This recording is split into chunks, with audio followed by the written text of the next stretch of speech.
नमस्कार दोस्तों, स्वागत है आपका द ग्राउंड रिपोर्ट में। मैं हूं समीर आत्मज मिश्र। केंद्र सरकार की एजेंसियों ने यानी ईडी, सीबीआई, इनकम टैक्स, इन एजेंसियों ने अपनी कार्यशैली को इस हद तक विवादित बना दिया है, इस हद तक इन्होंने अपनी क्रेडिबिलिटी पर सवाल खड़े कर दिए हैं कि अब ये स्थिति भयानक होती जा रही है।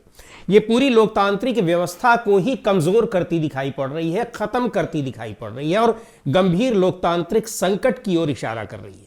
कल जिस तरीके से हुआ कोलकाता में, पश्चिम बंगाल की राजधानी कोलकाता में, वहां ईडी ने छापेमारी की। आईपैक नाम की संस्था है जो चुनावी रणनीति बनाती है, कैंपेन तैयार करती है, एक निजी संस्था है, प्राइवेट संस्था है।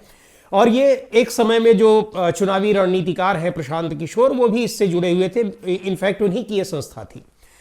उस संस्था के डायरेक्टर के यहां, प्रतीक जैन के यहां कल छापेमारी होती है।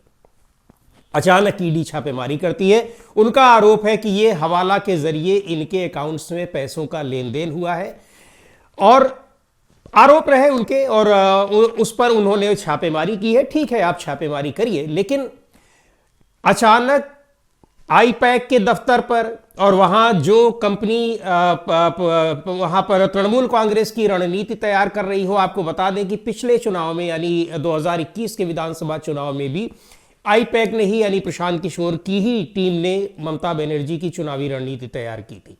और आपको याद ही है कि गृह मंत्री अमित शाह ने 200 पार का नारा दिया था और आ गए थे वो 77 सीटों पर। बाद में उनके कुछ और विधायक बीजेपी में छोड़कर तृणमूल कांग्रेस में शामिल हो गए थे।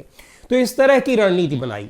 ममता बनर्जी की ये आपत्ति थी कि उनको आशंका थी, उनका ये कहना था कि चुनाव जो तृणमूल कांग्रेस के तमाम दस्तावेज हैं, ये उन दस्तावेजों को, उन डेटा को, उन रिकॉर्ड्स को, पेन ड्राइव को और वो जो हार्ड डिस्क होती हैं, उनकी पार्टी से जुड़ी तमाम रणनीतियों को चोरी करने के लिए या उनको जब्त करने के लिए ईडी की ये छापेमारी हुई है। गंभीर आरोप है। अब ये सारे आरोप ये जांच होने पर पता चलेगा, लेकिन ममता बनर्जी ने जबरदस्त प्रतिवाद किया और वहां पर कोलकाता के कमिश्नर तो पहुंचे ही, खुद ममता बनर्जी प्रतीक जैन के घर पर पहुंची और फिर आईपैक के दफ्तर में भी, और वहां से वो हरी फाइल में लपेटकर अपने सारे सामान, दस्तावेज जो थे लेकर बाहर चली आई। और बाकायदा वहां पर उन्होंने लाउड स्पीकर से घोषणा की और सीधे चेतावनी दी, चुनौती दी गृह मंत्री अमित शाह को कि आप क्या कर रहे हैं। अगर आप लोकतांत्रिक तरीके से चुनाव नहीं जीत सकते तो ये आप जांच एजेंसियों के जरिए लूटमार करने की आप कोशिश कर रहे हैं, लोगों की रणनीति से जुड़े दस्तावेज चुरा रहे हैं, उनके डेटा चुरा रहे हैं, उनके आंकड़े चुरा रहे हैं। ये आप क्या कर रहे हैं। और प्रधानमंत्री को भी उन्होंने कहा कि आप अपने गृह मंत्री को देख लीजिए कि वो क्या कर रहे हैं। ये सब आपकी, जाहिर सी बात है, आपकी जानकारी में हो रहा होगा, लेकिन इन सब के जरिए आप इस देश के भविष्य को कहां ले जा रहे हैं, जरा इसको भी देख लीजिए। अब दोस्तों, इसमें सबसे महत्वपूर्ण बात यह, ममता बनर्जी ने एक और बात कही कि अगर इसी तरीके से भारतीय जनता पार्टी के दफ्तर पर, भारतीय जनता पार्टी के नेताओं के यहां स्थानीय पुलिस और राज्य सरकार की जांच एजेंसियां रोज छापेमारी करने लगेंगी तो क्या होगा। हालांकि छापेमारी की जाएगी, इन जांच एजेंसियों का अपना काम है, लेकिन ये जांच एजेंसियां किस तरीके से राजनीतिक विद्वेष में, राजनीतिक प्रतिशोध में ये काम करती हैं, केंद्र सरकार के इशारे पर काम करती हैं, दलगत भावना से जुड़कर काम करती हैं, वो किसी से छिपा नहीं है। और छोड़ दीजिए इन सारी बातों को, कितनी बार कोर्ट में इनकी मलानत हो चुकी है, वहां पर कोर्ट से कितनी बार फटकार लग चुकी है कि आप बिना किसी सबूत के, जहां जरूरत भी नहीं होती, आप लोगों को गिरफ्तार कर लेते हैं। कई सारे पॉइंट्स हैं यहां पर, लेकिन सबसे पहले जो सबसे गंभीर बात है उसकी हम चर्चा करते हैं कि ये जो केंद्र सरकार और राज्य सरकार का टकराव है, इस कदर अगर टकराव बढ़ता जाएगा तो ये बहुत खतरनाक संकेत ये दे रहा है। लोकतंत्र का जो भविष्य है वो भविष्य बहुत खतरे में दिखाई पड़ रहा है, क्योंकि राज्य सरकार के पास भी अपनी ताकत है, राज्य सरकार के पास अपनी पुलिस है, राज्य सरकार के पास अपनी जांच एजेंसियां हैं।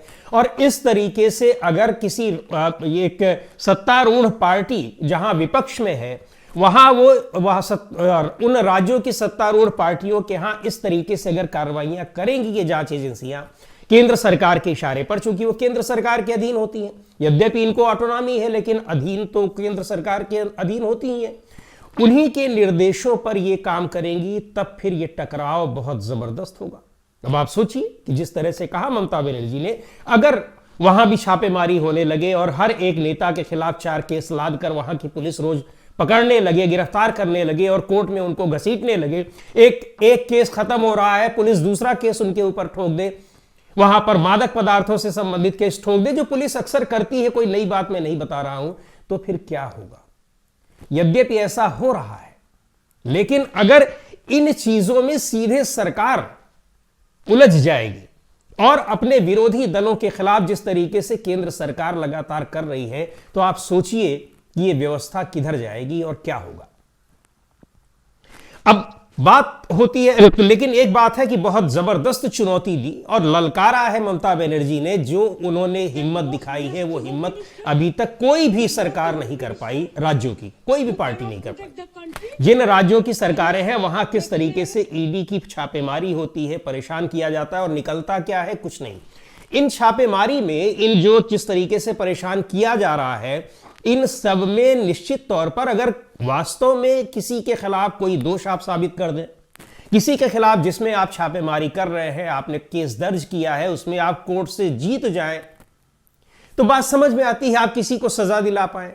लेकिन सालों साल, महीनों महीनों आप बड़े नेताओं को, पार्टी के नेताओं को, पार्टी के अध्यक्षों को, पार्टी राज्यों के मुख्यमंत्री को आप जेल में डाले हुए हैं, और निकलता क्या है? ढाक के वही 3 पद।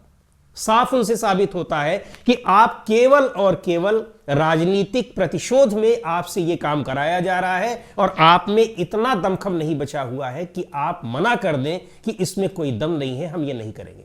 आप देखिए किस तरीके से कोर्ट में रोज फटकार लग रही है। अभी पिछले दिनों नेशनल हेराल्ड के मामले में किस तरीके से जज ने फटकार लगाई कि आप बिना एफआईआर के आप लेकर केस चले आ रहे हैं, सिर्फ इसलिए कि लोगों को यह मैसेज दे दिया जाए कि ये इस राजनीतिक पार्टी का ये व्यक्ति ये अपराधी है। उसके बाद ये मैसेज दे दिया जाएगा और सरकार में बैठे लोग, भारतीय जनता पार्टी में बैठे लोग कि ये सब जमानत पर चल रहे हैं, वो उसका एक नैरेटिव बनाना शुरू कर देंगे। 2 चीजें हैं। एक तो यह है कि इन जांच एजेंसियों की, खासतौर पर आजकल सीबीआई और इनकम टैक्स भी नहीं, आजकल सबसे ज्यादा ईडी, एनफोर्समेंट डायरेक्टरेट जो यानी प्रवर्तन निदेशालय है, उसकी कार्य प्रणाली सबसे ज्यादा चर्चा में रहती है। आप देखिए, चाहे वो अरविंद केजरीवाल का मामला हो, चाहे वो हेमंत सोरेन का मामला हो, चाहे वो नेशनल हेराल्ड से जुड़ा मामला हो जिसमें कांग्रेस पार्टी के तमाम नेता उसमें शामिल हैं, उनसे पूछताछ हो रही है, बार बार पूछताछ हो रही है, और बिना आपके पास कोई सबूत नहीं, बिना एफआईआर के आप चले जा रहे हैं, उसमें केस दर्ज कर दे रहे हैं, पूछताछ आप कर रहे हैं, कोर्ट आपको फटकार रहा है, कोर्ट आपको डांट रहा है, आपको कह रहा है कि किस तरीके से आप ये जांच एजेंसी है, आप कैसे काम कर रहे हैं, आपको पता ही नहीं है, आपको कानून का बेसिक रूल ही नहीं पता है कि कैसे काम किया जाता है। इस तरीके की फटकार सुनने के आदी हो चुके हैं इस एनफोर्समेंट डायरेक्टरेट के लोग। लेकिन उनकी भी क्या गलती है? गलती है, बिल्कुल गलती है। आपके ऊपर दबाव डालकर जबरन आपसे काम करवाया जा रहा है, लेकिन कानूनी प्रक्रिया उसको अलाउ करती है कि नहीं? ये तो आप अपने उन बॉसेस से कह सकते हैं ना। जितने भी अभी तक मामले देखने में आए हैं, इनमें जो कन्विक्शन रेट है 1-2% से ज्यादा नहीं है, बहुत ही कम कन्विक्शन रेट है। कन्विक्शन तो छोड़ दीजिए, इसको आखिर तक ले जाते यहां पर ये कई बार ये होता है कि केस ही वापस हो जाता है, सीबीआई केस वापस ले रही है, महीनों सालों खींचने के बाद, और सीबीआई जांच एजेंसियां कह देती कि इसमें तो कोई मामला ही नहीं बना। अब एक बात और भी है, पश्चिम बंगाल में अचानक ये छापेमारी शुरू हो गई है। अभी तक आपको जहां भी कोलफील्ड का घोटाला था, पीएमएलए एक्ट के तहत हवाला के जरिए पैसा गया था, कुछ भी हुआ था, इन सब पर आपको पहले भी तो पता रहा होगा। लेकिन अब पश्चिम बंगाल में चुनाव होने, तो जो कहा जाता है कि राजनीतिक विद्वेष से ये काम कर रहे हैं और केंद्र सरकार के उसमें दबाव में काम कर रहे हैं, केंद्र सरकार के कहने पर काम कर रहे हैं, तो चीजें साफ दिखाई पड़ती हैं। जो कहा ममता बनर्जी ने कि अमित शाह आप नहीं जीत सकते, तो आप क्या यही सब करेंगे? और हालांकि आप इस पे भी नहीं जीत पाएंगे, उनका बाकायदा ये कहना था। तो यहां कन्विक्शन रेट आपका कुछ रहता नहीं है, आपके पास कोई मैटर होता नहीं, लेकिन आप छापेमारी कर रहे हैं। और टाइमिंग आप देखिए, टाइमिंग 2 लिहाज से महत्वपूर्ण है। एक तो आने वाले दिनों में पश्चिम बंगाल में चुनाव होने ही है, दूसरे कल से ही, कल 8 जनवरी थी, और 8 जनवरी से लेकर 25 फरवरी तक का एक बड़ा अभियान छेड़ रखा है, जिसकी कल शुरुआत हुई है। कांग्रेस पार्टी ने मनरेगा को जिस तरीके से हटाया गया, मनरेगा योजना को खत्म किया गया और उसमें से महात्मा गांधी के नाम को खत्म किया गया, उसकी जगह जो एक नई योजना लाए हैं वीबी, विकसित भारत जी राम जी के नाम से, उसके खिलाफ एक बड़ा आंदोलन की शुरुआत हुई। तो पहले दिन शुरुआत हुई, अब उस दिन उसकी चर्चा ना होने पाए मीडिया में, उसके लिए एक छापेमारी सुबह ही शुरू कर दी गई। सारा दिन 12-14 घंटे ये होती रही, लेकिन ममता बनर्जी ने जिस तरीके से आंख दिखाई है, हैसियत दिखाई है ईडी की, और ईडी को बहुत सीख भी दी है कि आप कर क्या रहे हैं। हालांकि ये कानूनी पचड़े में भी पड़ सकती है। ईडी ने कहा भी है कि उनके काम में बाधा डाली जा रही है, लेकिन आप काम क्या कर रहे हैं आपको वो भी बताना पड़ेगा। काम में बाधा डाली तो थी, डाली उन्होंने, लेकिन वो भी एक संवैधानिक पद पर बैठी हुई है। ऐसे नहीं आप उनको अराजक नहीं बता देंगे। चुनी हुई, वो जनता की चुनी हुई प्रतिनिधि हैं। सरकार एक राज्य की, इतनी बड़े राज्य की सरकार की मुखिया है वो, और वो भी इनका जो अधिकारी हैं उनके खिलाफ केस दर्ज कराने जा रही है। पश्चिम बंगाल में पूरा तृणमूल कांग्रेस जो है सड़कों पर उतर आई है, जबरदस्त अब इसके खिलाफ एक अभियान छेड़ दिया है, बड़ा मामला बन गया है। लेकिन सबसे बड़ी बात, जो इस तरह से केंद्र और राज्य के बीच जो ये टकराव देखने को मिल रहा है, ये बहुत गंभीर मसला है और ये बहुत खतरनाक संकेत दे रहा है, और अच्छे संकेत नहीं दे रहा है। अगर दोनों के बीच इस तरह से प्रशासनिक और पुलिसिंग के लेवल पर जब टकराव होना शुरू हो जाएगा, तब दिक्कत होगी, बहुत ज्यादा दिक्कत इसमें हो जाएगी। और एक चीज और भी है कि इसमें आप ये देखिए कि पश्चिम बंगाल में चुनाव हुआ, आपको बिहार में कहीं कोई छापेमारी की जरूरत नहीं पड़ी। वहां आपको लग रहा था कि यहां छापेमारी नहीं करनी है क्योंकि वहां आपकी सरकार थी। आपको झारखंड में छापेमारी करनी पड़ गई। ये हम बात ईडी की कर रहे हैं, इसीलिए उस पर आरोप लगते हैं कि ये केंद्र सरकार के इशारे पर, बीजेपी के नेताओं के इशारे पर काम कर रही है। वहां हेमंत सोरेन को गिरफ्तार करके लेके चली गई है। और ये उसके पहले आपने दिल्ली में अरविंद केजरीवाल को गिरफ्तार किया। अब आप पश्चिम बंगाल पहुंच गए हैं, तो ये देखकर पहुंच गए हैं कि कहां जाना है आपको। और इन सारी जगहों पे ये साफ साबित हो रहा है कि आप किस मकसद से वहां पर जा रहे हैं, क्योंकि मकसद आपका, आपने बताइए, आपने जो शराब घोटाला था उसमें क्या अब तक कर लिया है? दिल्ली की बात कर रहा हूं मैं। हेमंत सोरेन के खिलाफ जो मामले लगाए हुए थे उन पर क्या हुआ? और दूसरी ओर आप, एक तो आपका जो कन्विक्शन रेट 0 के बराबर लगभग है, 1-2% है, आप किसी को सजा नहीं दिला पा रहे हैं। दूसरी बात ये, जिनके खिलाफ आपने केस दर्ज किए, अगर वो पलट छोड़कर अपनी पार्टी और भारतीय जनता पार्टी में चले जा रहे हैं, तो सारे केस ही खत्म कर दे रही हैं जांच एजेंसियां। नहीं भी खत्म कर रही हैं तो वो उनके यहां फिर छापेमारी वगैरह सब बंद हो जाती है। वो चाहे हिमंता बिस्व शर्मा हो, चाहे वो अजीत पवार हो, चाहे कोई भी नेता हो, तमाम बड़े नेता, कितने लोगों का नाम गिनाएंगे, ये साफ साबित होता है। और यहां लेवल प्लेइंग फील्ड किस तरीके से चुनाव आयोग भी तैयार करता है वो भी देख लिया जाए। चुनाव से पहले राहुल गांधी ने कहा था कि उनके सारे अकाउंट फ्रीज कर दिए गए, ये चीज देखने में आई। एक बात और, यहां जांच एजेंसियों को क्या केवल विपक्षी नेताओं के यहां ही दिक्कतें दिखाई पड़ती? अगर ये कहेंगे कि आपकी कार्रवाई में, आपके सरकारी काम में बाधा डाली जा रही थी, तो आखिर आप किस तरह का काम कर रहे थे वो भी देखा जाएगा।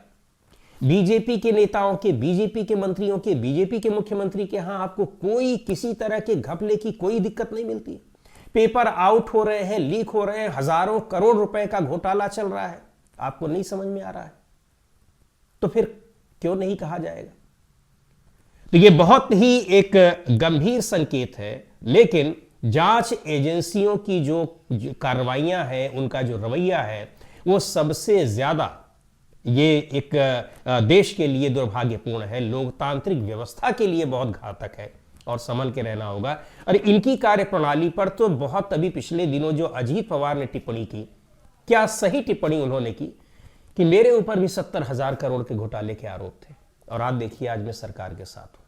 यानी सरकार के साथ हैं आप, तो आपके खिलाफ कुछ नहीं होगा। लेकिन सरकार के साथ सब लोग तो आ नहीं सकते हैं, जो नहीं होंगे अगर इस तरह से होगा। और सरकारों के साथ जब टकराव होगा, केंद्र सरकार का और राज्य सरकार का, ये बहुत अच्छी बात नहीं है देश के लिए, देश की लोकतांत्रिक व्यवस्था के लिए, देश के भविष्य के लिए ये बहुत घातक है। आज के वीडियो में इतना ही। अगले वीडियो में फिर मिलेंगे एक नए विषय के साथ, एक नए मुद्दे के साथ। द ग्राउंड रिपोर्ट के यूट्यूब चैनल को आपने अब तक सब्सक्राइब ना किया हो तो ज़रूर कर लें। हमारे वीडियोज़ को लाइक करें, शेयर करें और अपने सुझाव भी हमें ज़रूर भेजें।